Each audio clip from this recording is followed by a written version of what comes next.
జిల్లా ప్రత్తిపాడు నియోజకవర్గ పరిధిలోని శంకవరంలో అంబేద్కర్ విగ్రహానికి అవమానం జరిగింది. అంబేద్కర్ జయంతి రోజున దుండగులు విగ్రహానికి చెప్పులు వేశారు. రాజ్యాంగ నిర్మాత విగ్రహం మెడలో చెప్పుల దండ ఉండడాన్ని గమనించిన గ్రామస్తులు పోలీసులకు సమాచారాన్ని అందించారు. ఘటనా స్థలానికి చేరుకున్న పోలీసులు కేసు నమోదు చేసి సీసీ కెమెరాల ద్వారా విచారణ చేపట్టారు.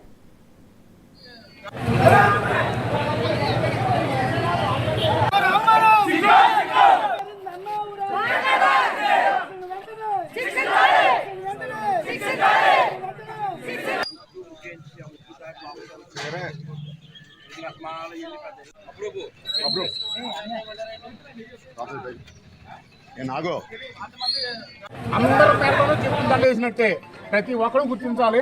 పేటలో అందరికీ చెప్పులు దండ వేసినట్టే. దాన్ని దృష్టిలో పెట్టుకొని మనకు న్యాయం జరిగే వరకు మేము ఇక్కడ కూర్చొని దోషులు వెంటనే తీసుకొచ్చి మా ఎదుర్కొంటా చూపించి శిక్షించి తీసుకెళ్ళాలని ఇక్కడ చూపించి తీసుకెళ్ళాలని పోలీసు వారికి మనం కోరుకుంటూ అప్పటివరకు మేము ఎక్కడ కూర్చున్నాం. అందరూ కుళ్ళు కుట్రలతో ఎవరైతే అంబేద్కర్ విగ్రహానికి చెప్పులు దండ వేసి ఘోర అవమానం పరిచారో వారిని వెంటనే పోలీసుల అదుపులోకి తీసుకోవాలి. తర్వాత ఈ యొక్క కార్యక్రమాన్ని ఉద్దేశించి పోలీసు యంత్రాంగం సీసీ ఫుటేజ్ ఏర్పాటు చేసింది. మన అంబేద్కర్ విగ్రహం ఎదుట సీసీ ఫుటేజ్ ఏర్పాటు చేసింది. సీసీ ఫుటేజ్ ఏర్పాటు చేసి సీసీ ఫుటేజ్ వచ్చినప్పటికీ కూడా దోషులను అదుపులో తీసుకోవడానికి ఎందుకు నిర్లక్ష్యం చేస్తుంది పోలీసులను మేము ప్రశ్నిస్తూ ఉన్నాము.